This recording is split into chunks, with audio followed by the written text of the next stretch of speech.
Buenos días amigos, bienvenidos a Iglesia Navarra, el informativo, el programa que quiere traer a vuestras casas las realidades de nuestra Iglesia diocesana. Adentrados ya en la Cuaresma, en el tercer domingo de Cuaresma, tiempo santo de la misericordia, dentro del año jubilar, preparándonos y convirtiéndonos para celebrar un año más la Pascua, la celebración de los misterios de la muerte y resurrección del Señor. Hoy en nuestro programa vamos a ahondar sobre un libro de un autor especial para nuestra diócesis, para todos nosotros.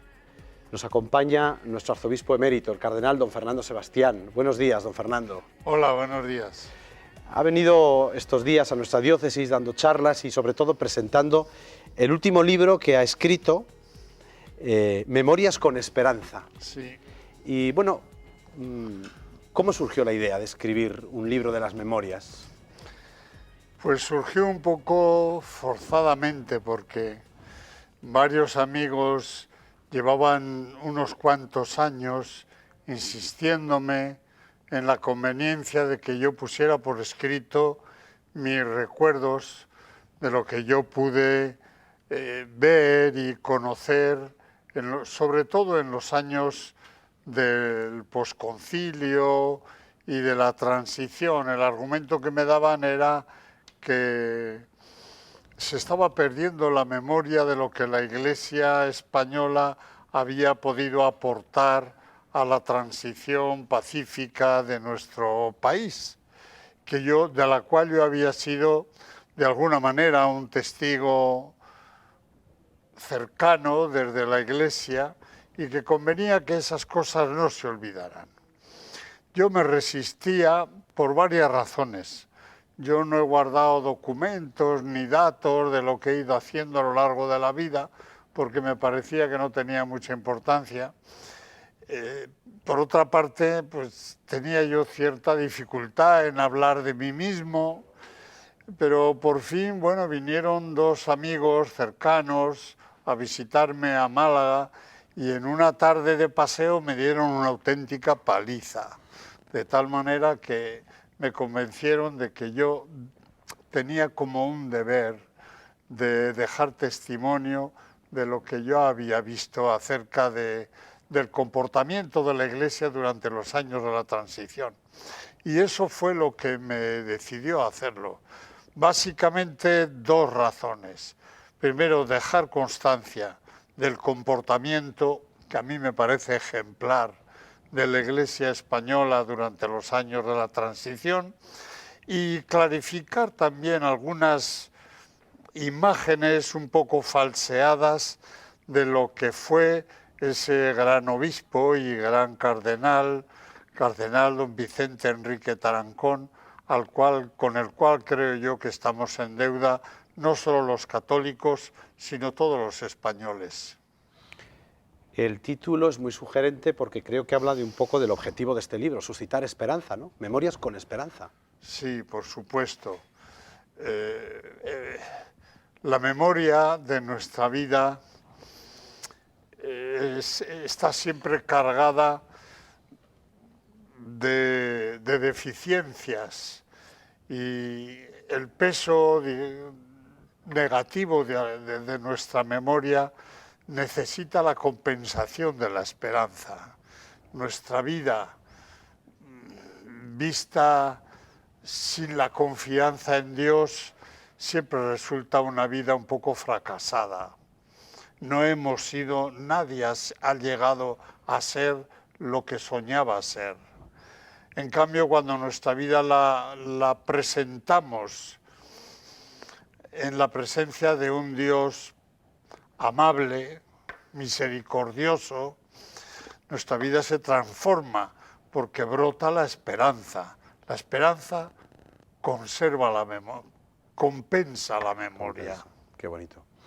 Adentrándonos un poco en las páginas del libro, recorre con detalle su infancia, pero bueno, por coger los grandes temas de la transición, que sin duda está en boca de todos los periodistas, podemos decir que el papel de la Iglesia fue como doble, es decir, que después lo ha insistido usted estando aquí, el de la reconciliación y el de también formar las conciencias en unos tiempos convulsos, también de conflictos, de enfrentamientos? Bueno, al hablar de la historia española no podemos separar, yo creo, lo que fue la aportación del Concilio Vaticano II y nuestra transición política. El Concilio Vaticano II clarificó en muchos puntos importantes la conciencia de los católicos y sobre todo nos enseñó a vivir en libertad en un Estado libre. Eso nos vino muy bien a los católicos españoles para prever cómo tendríamos que configurar nuestra nueva situación en la nueva sociedad española una vez que se cumpliesen, como entonces se decía, las previsiones sucesorias. Es decir, el Concilio Vaticano II clarificó nuestro futuro. Y ciertamente, con la voluntad sincera de ser fieles a las enseñanzas del concilio, la Iglesia española tenía una misión muy concreta. Primera, la reconciliación de los españoles. Durante todos los años del franquismo se había mantenido de alguna manera, hasta jurídicamente, la diferencia entre vencedores y vencidos, para que hubiera verdaderamente una reconciliación y una pacificación verdadera, profunda de la sociedad española. Hacía falta un perdón personal, perdón institucional, perdón social y hasta perdón político. Y luego hacía falta, como consecuencia o como condición, el reconocimiento universal de los derechos políticos de todos los ciudadanos, sin diferencias de vencedores, vencidos, blancos ni negros, derechas ni izquierdas, todos ciudadanos con el reconocimiento de los mismos derechos políticos para todos. Eso lo favoreció la Iglesia, no por razones políticas. La Iglesia era muy consciente de que nosotros no teníamos ninguna autoridad para intervenir en las negociaciones políticas, sino desde el punto de vista moral. Eso era un imperativo moral para todos los católicos españoles y para todos los ciudadanos que de verdad quisieran construir un futuro pacífico y abierto, progresista para nuestro país. Y en ese empeño se apostó la Iglesia española, muchas veces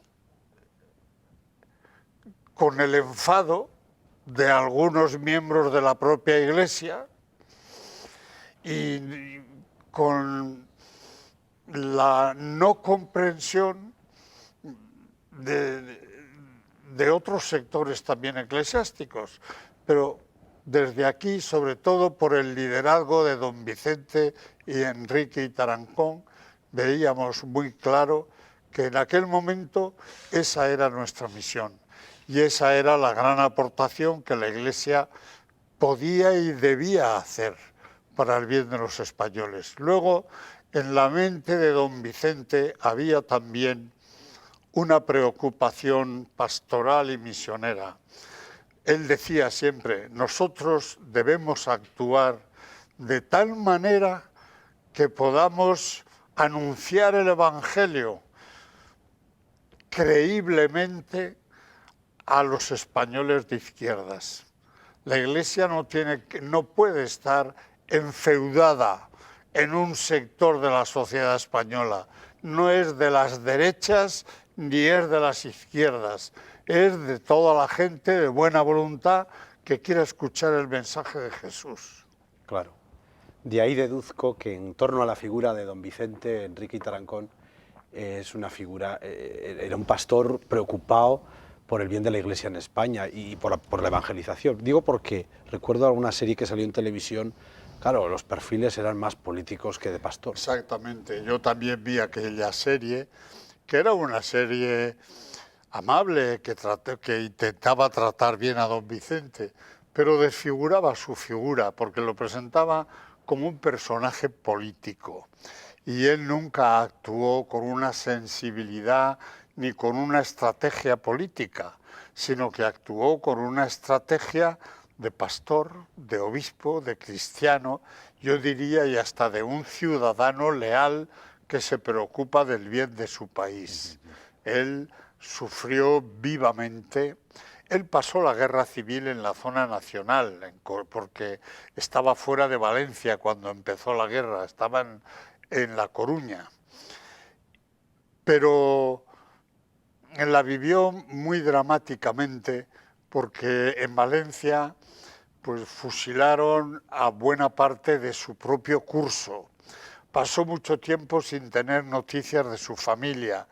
Total que él, ya en sus tiempos de juventud, en aquellos años de la guerra, hizo como un voto personal delante de Dios de trabajar para que nunca más en España se produjeran conflictos entre los propios españoles. Y para eso era muy importante que la Iglesia fomentara un espíritu de perdón y de reconciliación y fomentara en lo posible el reconocimiento de los derechos civiles de todos los españoles.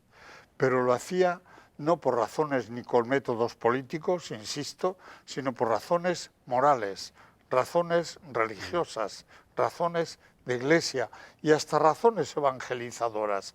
La Iglesia española tiene que ser capaz de dirigirse francamente, amablemente a todos los españoles por encima de todas las diferencias políticas, cosa que no hemos logrado del todo, por supuesto. Sí. Muy bien, vamos a ver ahora un pequeño vídeo. El reciente viaje del Papa Francisco a México. Se dirigió a los obispos de México y les dijo este mensaje. Vamos a escucharlo. Campanas de la Catedral de la Asunción y un paseo en papamóvil entre las 80.000 personas reunidas en la Plaza de la Constitución, una de las más grandes del mundo, introdujo el encuentro del Papa Francisco con los obispos de México. Después de un largo momento de oración en el altar del perdón, el pontífice pronunció un discurso denso y programático a partir de la mirada de la morenita que nos enseña que la única fuerza capaz de conquistar los corazones de los hombres es la ternura de Dios. Con paso delicado, el Papa pidió a todos que no se pierda tiempo y energía en cosas secundarias, en los chismes, las intrigas, sino inclinarse, dijo, con amor materno sobre las muchas heridas del hombre contemporáneo y denunciar con coraje realidades como la del tráfico de drogas. La proporción del fenómeno, la complejidad de sus causas, la inmensidad de su extensión como metástasis que devora, dijo, la gravedad de la violencia que disgriega y sus trastornadas conexiones no nos consienten a nosotros, pastores de la Iglesia, refugiarnos en condenas genéricas, formas de nominalismo, sino que exigen un coraje profético y un serio y cualificado proyecto pastoral. Fueron muchas las realidades subrayadas por el Papa Bergoglio, desde los migrantes que corren todo tipo de riesgos en busca de una vida mejor, a la atención de los pueblos indígenas y de sus culturas, no pocas veces masacrados, porque el corazón del apóstol no está hecho para cosas pequeñas. Estamos con el cardenal don Fernando Sebastián, nuestro arzobispo emérito de Pamplona, comentando este gran libro de las memorias de toda su vida. Hay momentos difíciles en este libro, cuando secretario de la Conferencia Episcopal tiene que optar por renunciar a la sede de León, y también momentos gozosos. Yo he traslucido por todo lo que he leído y por lo que conozco, por ejemplo, la vivencia apasionante de la Iglesia. Y un momento apasionante de la Iglesia que usted siempre lo ha lo ha explicado y lo ha explicitado muy claramente, es la participación en los sínodos. Sí. Ha participado en siete Siete sínodos. Una experiencia de iglesia, hombre, ahora es cardenal y entiendo que es una experiencia mucho más, pero es una experiencia de iglesia universal que yo creo que además usted nos ha transmitido siempre en la diócesis con mucha, ¿no? El Papa, ¿cómo ha vivido esa experiencia de ser padre sinodal a lo largo de estos años? Bueno, pues sí, he podido intervenir y participar en 7 sínodos, 5 de ellos designado por la Conferencia Episcopal, elegido por los obispos, 2, el de Europa, el primero de Europa y el último sobre la familia, por designación personal del Papa.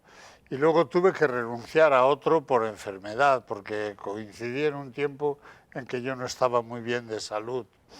La experiencia del sínodo te hace vivir muy intensamente la universalidad y la profundidad de la Iglesia.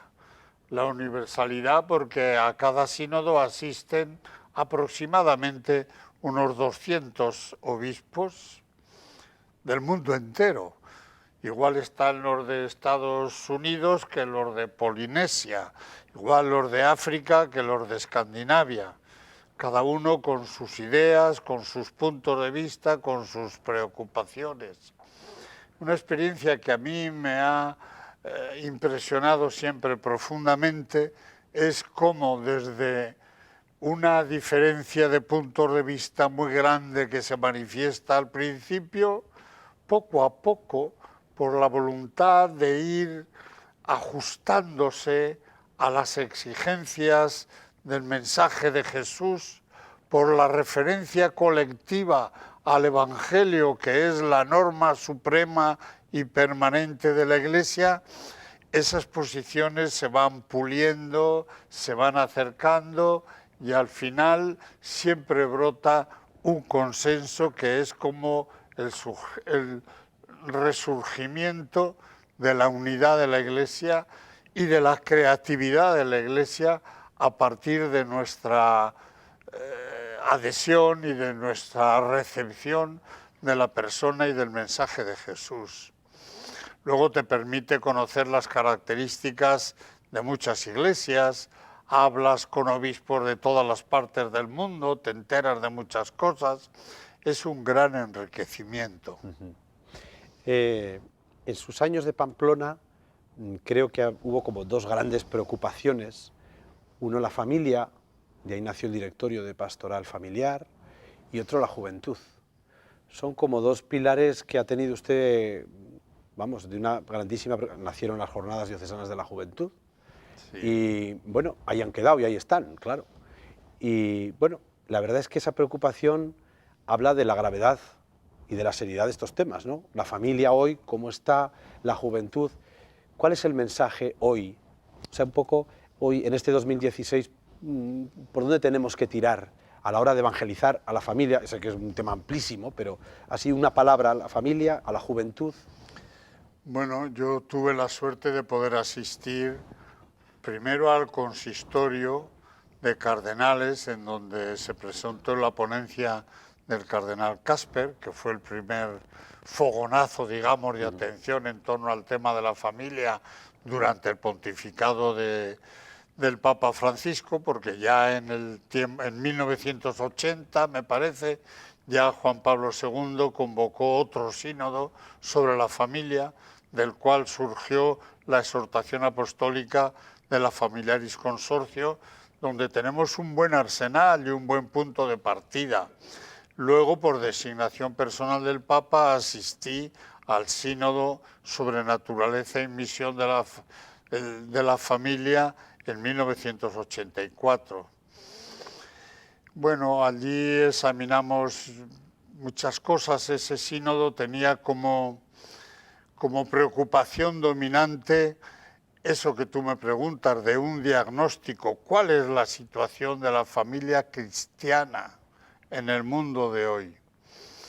Claro, del diagnóstico, quieras que no, surgen también opiniones y sugerencias para el tratamiento y la ayuda que puedan hacer desde el corazón de la Iglesia hacia las familias, ¿no?